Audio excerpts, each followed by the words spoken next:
Hello, everyone. Welcome to week 4 of theories, where we'll be talking about theory of change and the process of integration. So, like I said last week, I touched a little bit on different approaches to integration. This is going to talk about like different principles of integration.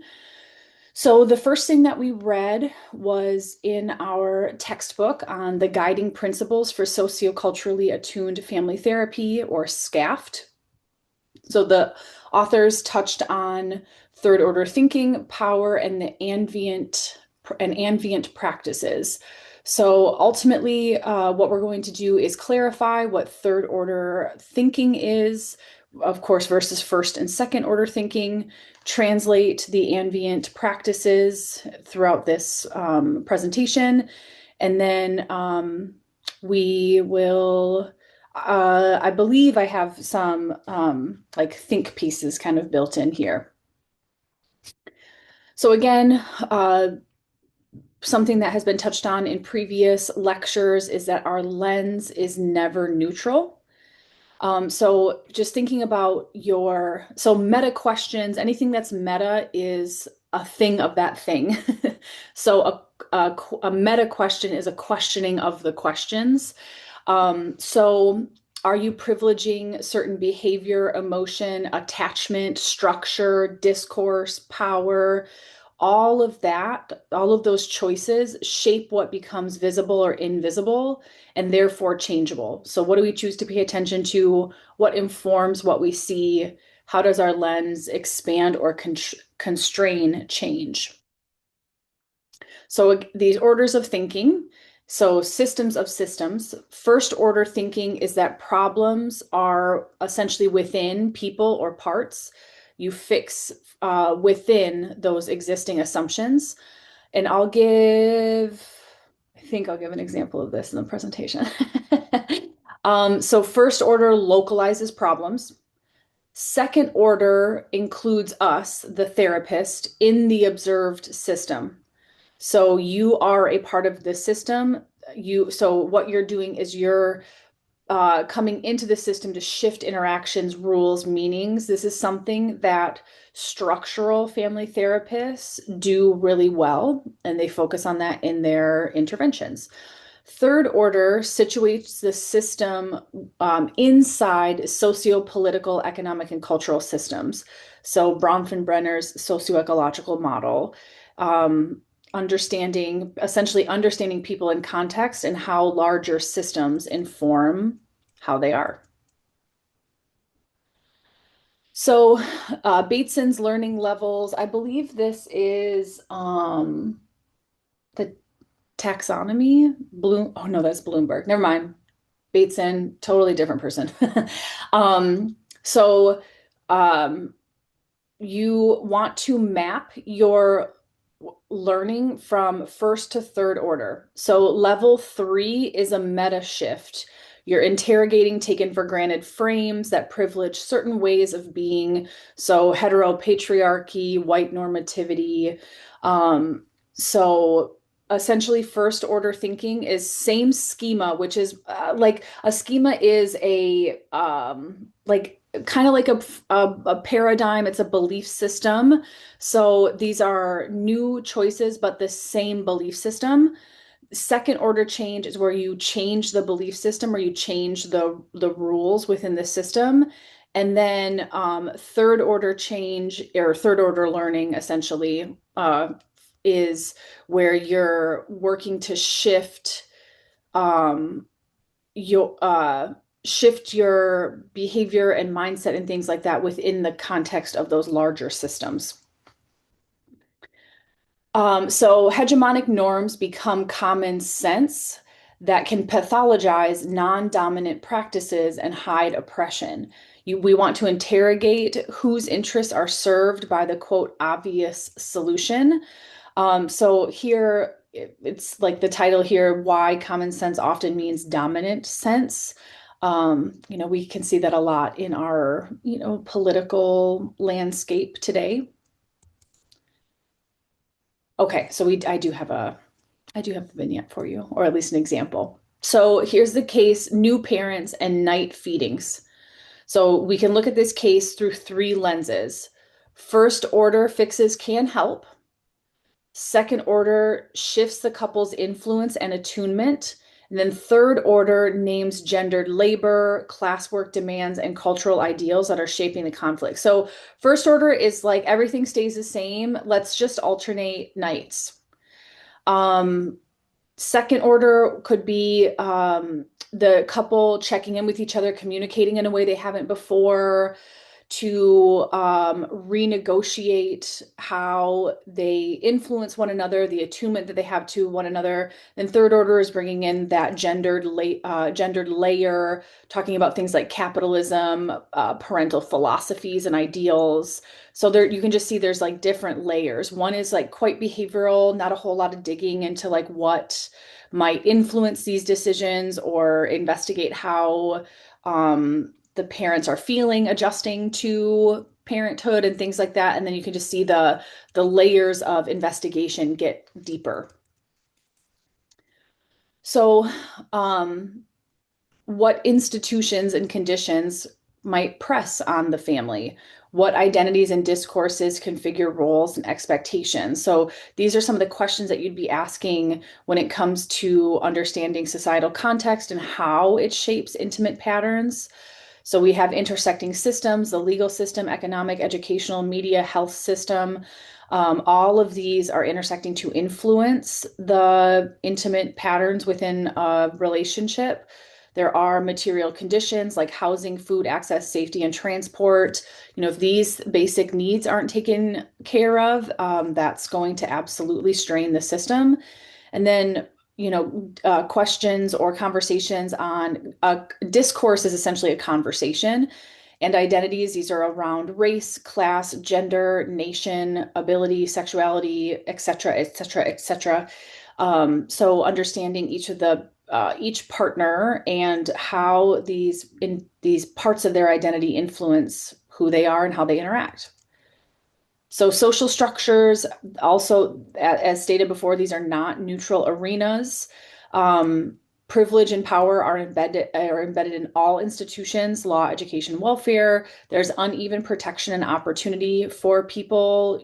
These structures also include racism, patriarchy, ageism, and our tasks as therapists in a third order change or third order thinking is to analyze, navigate, disrupt, and advocate for change. So the assessment includes institutional barriers and levers. When you're talking to families, you want to pair relational work with advocacy when appropriate. So notice how fit affects access and clinician interpretations. You want to audit your own comfort and its effects. So culture and capital, you want to investigate your proximity to centered norms, things like language, style, preferences, belief systems.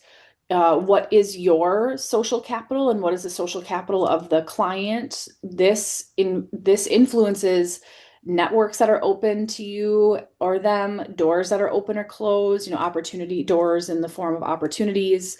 And then this absolutely has a clinical impact in terms of how who can access what, the framing of the case, the diagnosis that's given, the credibility of you and the institution at large.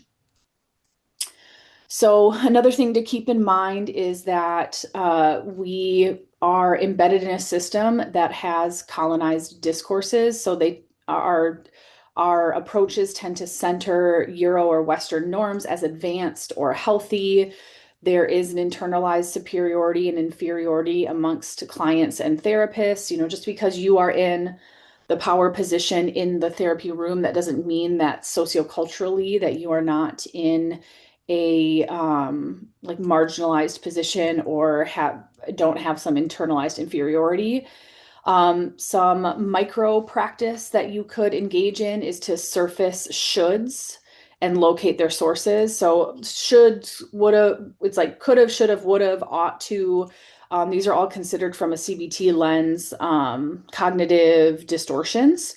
Could have, should have, would have are pretty great ways to get stuck. But we also practice them all the time. So if we're looking at like, well, I should, as a mom, I should do this practice or I should be this thing. Instead of just taking it for face value, investigate it. Where did you learn that? How did you come to believe that? So when shoulds show up, ask where they came from and whether the family endorses them given their context and values. Because they're imposed on us all the time. So space and place matter. Geography conditions, well-being, so things like air, water, noise, safety. We know certain neighborhoods are, next to landfills. There's a lot of air pollution, factories, things like that. Unpaved roads, unsafe sidewalks, non-existent sidewalks, contaminated water. So that matters. Home as an emotional climate, who sets the weather? So like in my family, my younger sister sets the weather. She is the influencer of all of that. So that's something that you'll be investigating and assessing, exploring as you are working with a family. You want to assess housing, privacy, proximity to services, transit, just all of these, everyday experiences that absolutely could be barriers to care. Part of our job as therapists is also doing some what's considered casework. Do you have access to offering your clients bus passes? Do you have access to any sort of transport that can take your clients to certain services? Do they need to go to the doctor? Or do they, need to go to the DMV? These types of things. So just keeping in mind that we also do what can be therapy is not just talk therapy. What can be therapeutic is helping somebody get resources that are generally inaccessible to them. So you want to include an environmental, and you want to include the client's environment in your assessment. So you want to understand in-home dynamics, who changes the climate when they enter the room. So you want to hold multiple lenses simultaneously. You want to ask where power pools up and how it's performed where.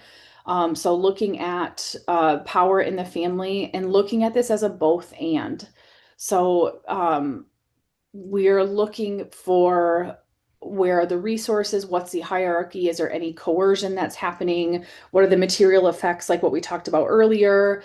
So this is from a modern lens. A postmodern lens is looking at things like power and knowledge and how they're enacted in practices and discourses, again, conversations. Then a critical lens is looking at the uneven distribution of power and resources and everyday enactments that where this power differential plays out.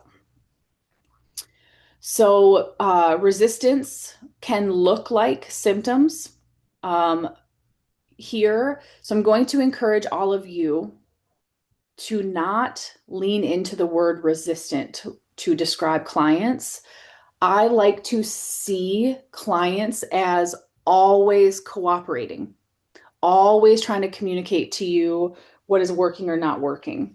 So I'll give you an example. Let's say that you craft what you think is just beautiful homework for your clients and they don't do it. You have the absolute ability to label that as resistant, to say they're not interested in putting in the work, they're not serious about this. Or it could be that they are telling you through behavior that homework wasn't really relevant. They didn't find it helpful. You didn't assess all of the barriers in the previous session when you were assigning the homework that may have come up for them. And they ran into a barrier and didn't know how to navigate it. So I do encourage you. I think it's really easy to label clients as resistant as a way to let us off the hook for potentially doing like irrelevant or misattuned things in the room. So here the risk is you can soothe escalation, but it can enhance inequity. So, and another thing that you want to always do with is screen for coercion or control, so any intimate partner violence. So escalation might be an influence bid in an inequitable dyad. So if you see escalation, that can be somebody trying to control what's going on. So don't only calm the escalator, you want to rebalance the influence of what's going on in the room. All right, so then we have the Anviet theoretical practice arc. So A is for attune. You want to attune to context and power, so seek resonance. N, you want to name any injustice and silenced experiences. V, you value what's minimized. Speak to it, make it explicit. I, you intervene to disrupt inequity and build equity. E, sorry, I didn't realize that this was so hard to read. That says envision just alternatives together, so just as in justice. T is to transform, make it real and sustainable. This is a repeatable arc. You'll cycle through it across sessions. So this is a way of looking at power. So here's some examples here. So attune, you could say something like, what outside this room makes this harder or easier? Name, many moms are judged for XYZ. Does that fit here? Value, your caregiving is a strength, not a flaw. Intervene, let's pause. X or whoever has the floor to finish. Envision, what would power with look like on Tuesday night? Transform, who or what will support this when stress spikes? So these are, you want to offer concrete phrasing, practice protective interruptions, dignity restoring reflections, and equity rehearsals. That's ultimately what this is about. So model spotlight, the contextual context model was something that we covered in this reading. So the cultural context model builds a social container for third order change. It circles link the circles link awareness to repair and communal support. So these cultural circles, it's community-based healing plus accountability. You want to move critical consciousness into reparative action, ultimately leading to empowerment. And this is a team-based approach that decenters the therapist and uses the wisdom and resources of the participants or the clients. So this is a structure that embodies values, the just therapy. This is the therapy is the belief is that therapy is a sacred exchange connected to community transformation. So cultural equity in structure, caucuses, and shared leadership. The values are of this approach are belonging, sacredness, liberation, and this is therapy plus community projects plus policy links. So ultimately wanting to influence the exosystem of Bronfenbrenner's model to create more equity. So, okay, so here is something if you would like to engage with one, like a few of your colleagues. I'm trying to incorporate some like interactive or like application of pieces to my lectures. So ultimately what you would do here is in trios, you would want to map micro to macro influences for any sort of dyad that you choose. If you want to come up with a vignette, within this mapping, you can identify discourses, any material constraints, again, things like housing, food, finances, and any allies that the system may have. And then through the Anviet model, planning one move for next session. So ultimately, this can take about let's say like 15 minutes. So 8 minutes of mapping, 5 minutes of planning, and then 2 minutes to share. And you can make that Anviet approach more observable and sequenced if you would like. So just something, if you want to practice this, feel free to engage in this with a partner or a group of three.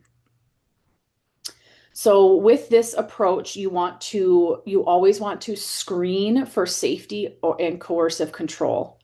You want to validate any pain and contextualize causes or contributors, usually is what we say in marriage and family therapy, because we believe in circular causality. So the both and, that two things can be simultaneously existing that feel like they might be in contrast with one another.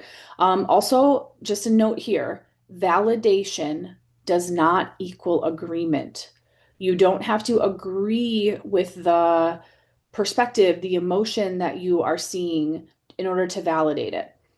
And then the last here is be transparent about your sociocultural lens. So name your lens humbly, invite correction, and pair compassion with a structural analysis. So looking at the third order, we're looking at these macro and exo influences on the system that's in front of you, the individual couple or family.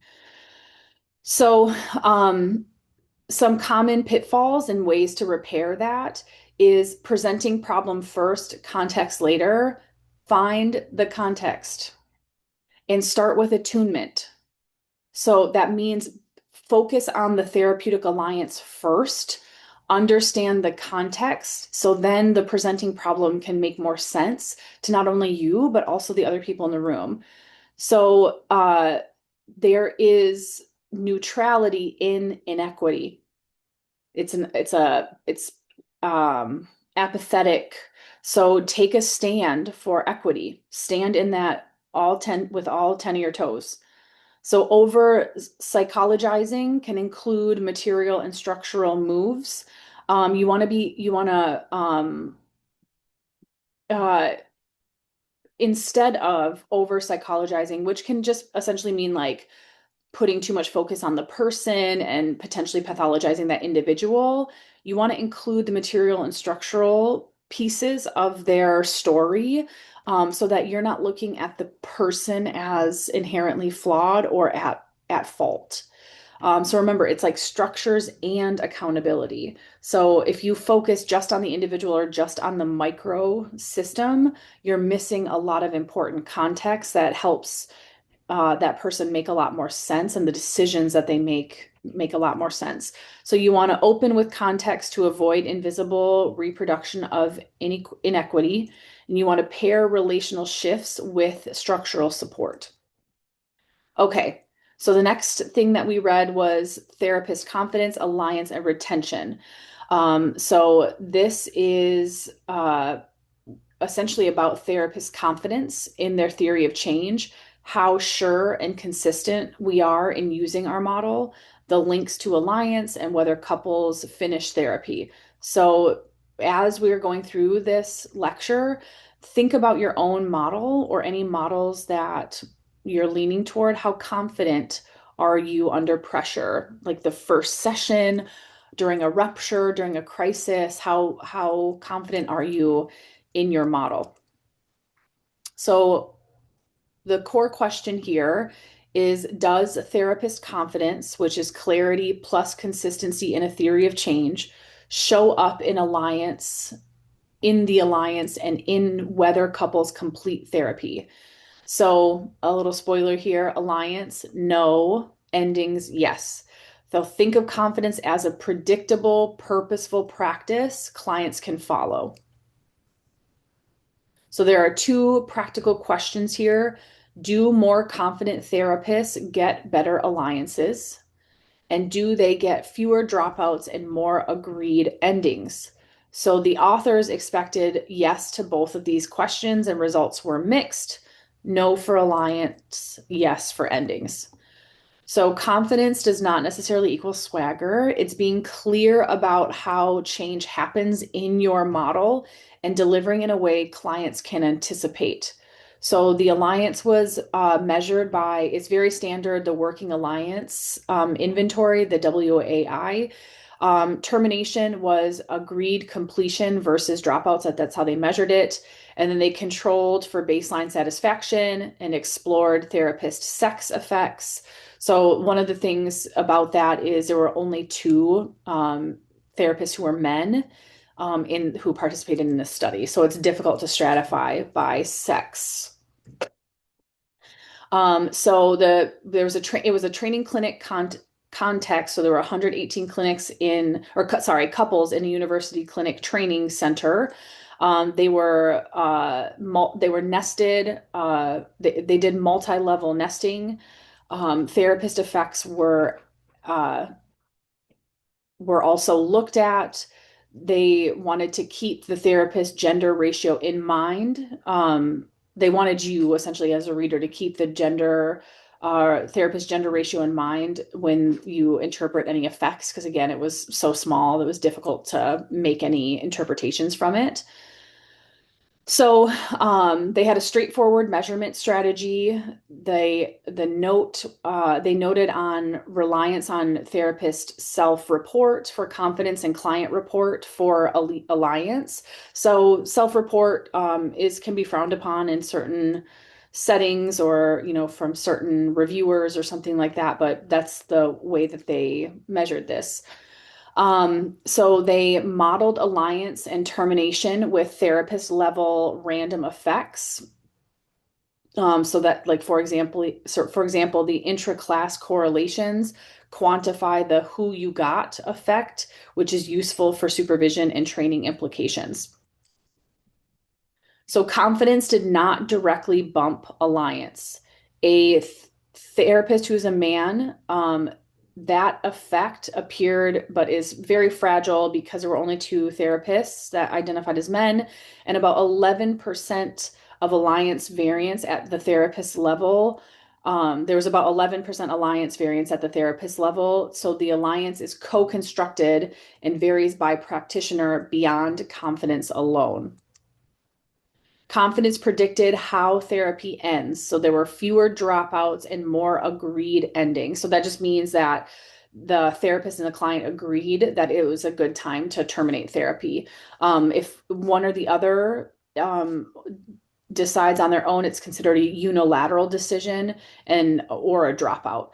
So therapist affects around 10% again here, with the confidence and how therapy ended. So a practical implication here is that confidence stabilizes the course of therapy when the working alliance inventory doesn't spike. So this is an illustrative plot moving from lower to higher. Therapist confidence shifts probabilities. So what was the agreed upon ending went up and premature dropout went down. The exact magnitudes are data set specific, but the directional finding is the key training lever here. So two parts matter: clarity, the why and how, and the consistency, the what and when, in terms of approach and how it's applied. Confidence is a co-authored scaffold, not therapist certainty. So you want to keep it adjustable and collaborative.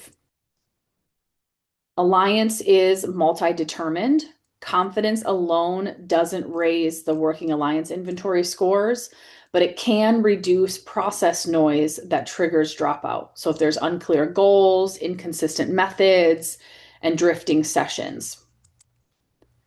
So some supervision targets here: fluency in explaining the model. You want to, like for y'all, you would want your supervisor to challenge that. Have you be able to fully explain the model that you're using. And this doesn't mean theory. Like, the supervisor wouldn't be asking, like, to walk me through this process of narrative therapy. It's ultimately like what a model is in some ways like a framework, an approach that you're taking. What are the decisions that you're making along the way? What is the assessment that you're making? So there's also, you want to look at procedural fidelity under stress. So are you still following the model with closeness, even when, things kind of go awry in session? You want to also look at explicit linking language. So pair clarity with humility, Here's the roadmap, stop me when it doesn't fit. So these are things that you should be hearing from a supervisor to help you better clarify your model and essentially your theory of change.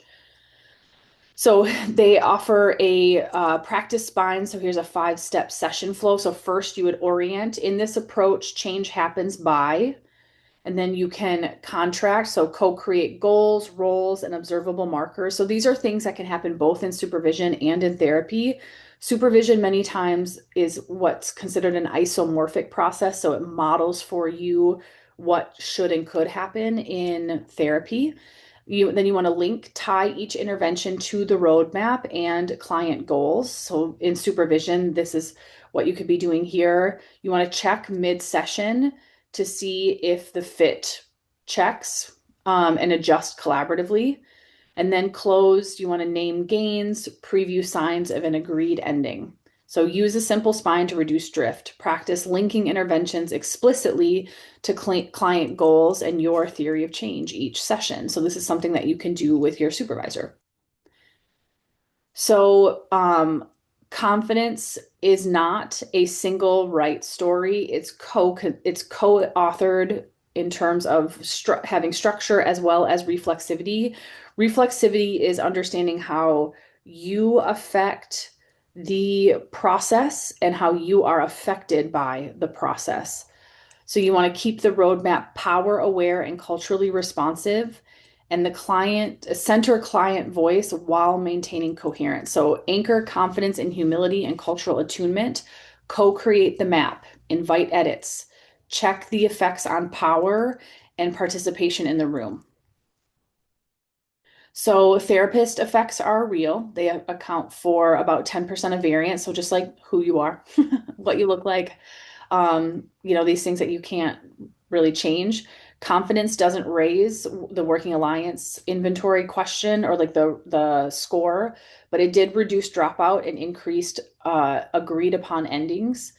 And training with clarity and consistency and humility these are important characteristics that should be in your practice.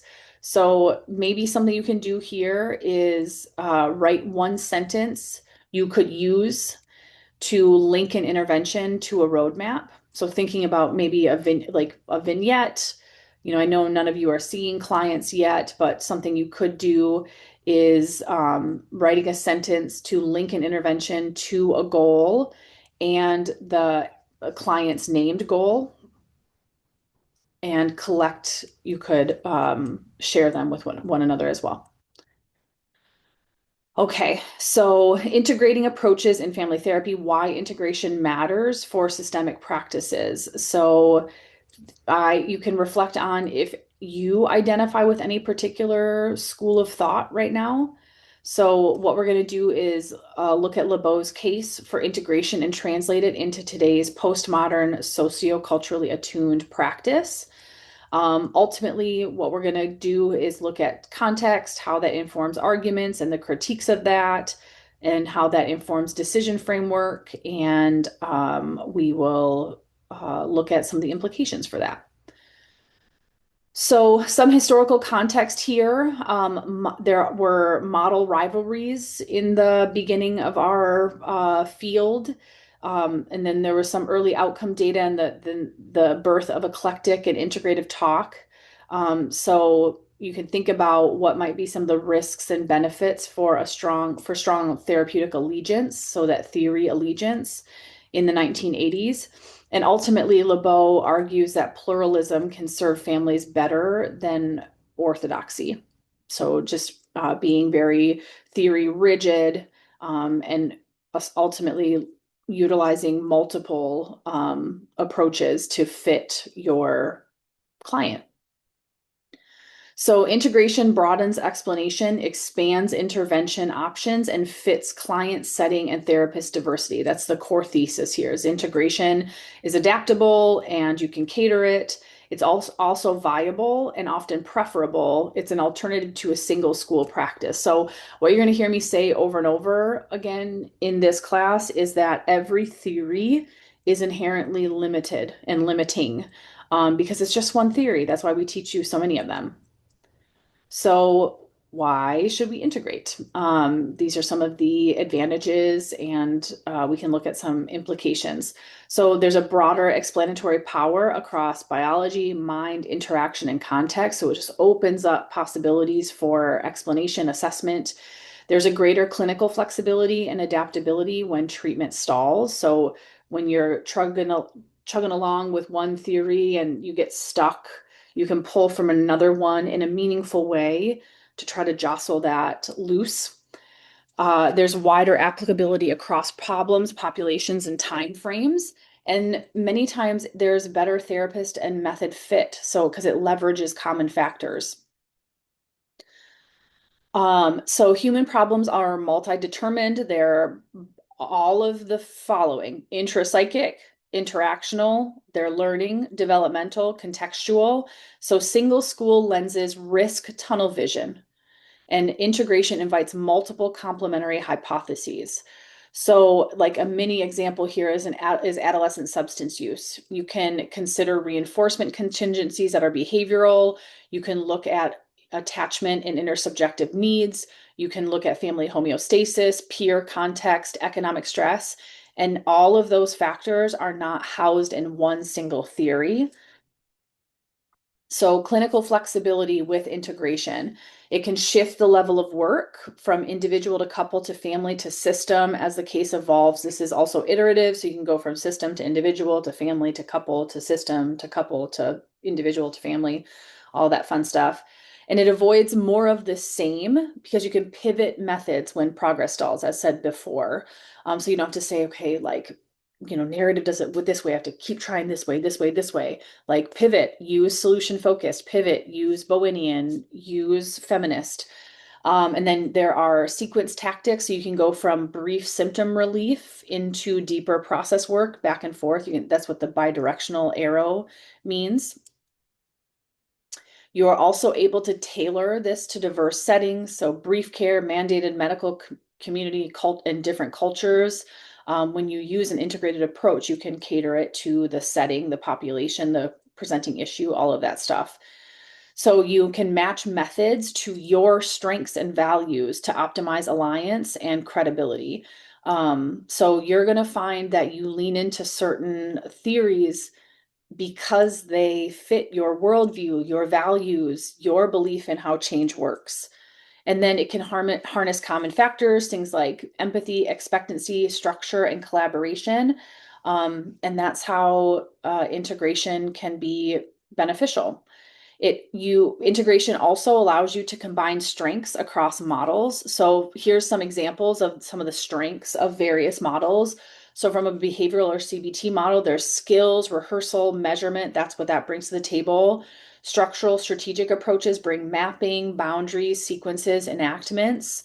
Experiential and EFT, they bring the emotional process, attachment needs, corrective moments. Psychodynamics and transgenerational talk about patterns, meaning, loyalties, and psychoeducational and more like medical model type approaches bring about illness narratives. You can talk about relapse prevention, case management. So if you were to only sit in one of these, you would miss the benefits of the others. So these are just 5 examples here.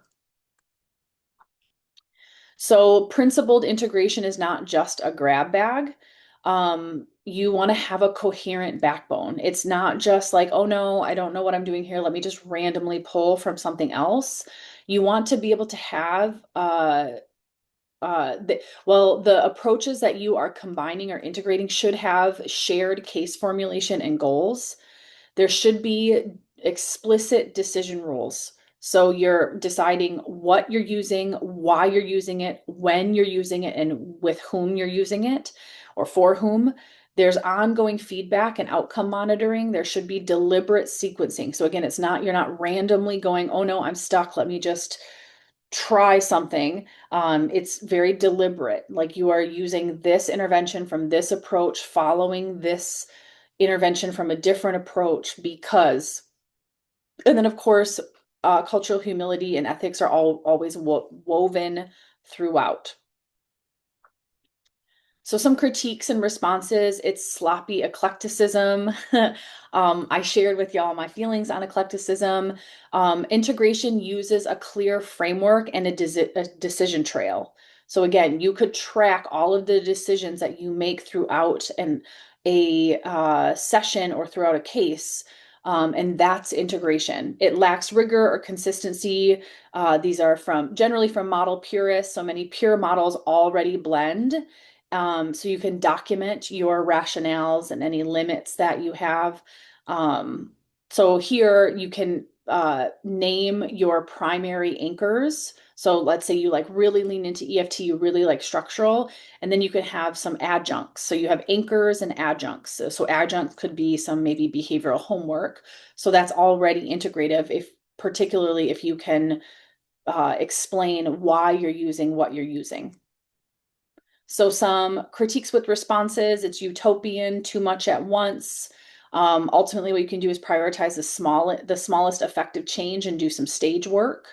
It's too complex to master. You want to build a personal toolkit, utilize deliberate practice and supervision. So over time, you're going to become more confident in utilizing and employing multiple approaches. It stifles school innovation. Integration coexists with model development, so it invites a cross-pollination. So just looking at some of the critiques and maybe some of the reality behind the critiques. So a simple integrative flow is one to do a shared case formulation. So multiple lenses, how would various theories and theorists look at this? You want to have a goal negotiation and cultural attunement. Then you will select a primary anchor with adjunct tactics, like with rationale. So for example, for me, I would say like my anchor is really in feminist, but I use a lot of behavioral homework or like emotionally focused therapy homework or informed homework because EFT doesn't really necessarily have a bunch of homework built into it, but I take inspiration from EFT and create homeworks with that. You want to define markers of change and measurements, and then you want to iterate. You want to review the data, pivot if you're stalled. So that would be an integrative flow. So with postmodern resonance, pluralism and multiple stories and problem solutions, that these are all like keys to a postmodern approach. Having reflexivity, so understanding your position, having cultural humility, doing a power analysis, not only of the system in front of you, but also in that second order change or that second order system that you are a part of. You want to go with usefulness over allegiance. So just like you don't want to stick with an approach just because you feel allegiance to it. So a question you could ask yourself is what expands possibilities for this family now? And then use any approach or any piece of an approach that you think would be helpful for that. So integration can explicitly include sociocultural attunement and third order change goals. You want to connect to social construction, discourse, and power from a postmodern stance. And then our last slide here, some pitfalls and ethics. You want make sure that you're not drifting without rationale. You don't want to do undocumented mixing. So again, you don't want to just like panic in the moment. You want to be reflective and you want to be thoughtful about how you are integrating approaches. You want to use methods you don't want to use methods outside of your competence. So for example, if you have a trauma client or a client who has experienced trauma and like you've done some EMDR in your own personal therapy and you're like, oh, I like have the general gist of like the tapping or something like that. Don't do that. That takes special training to do. So don't use methods outside of your competence. Make sure you're seeking training and supervision.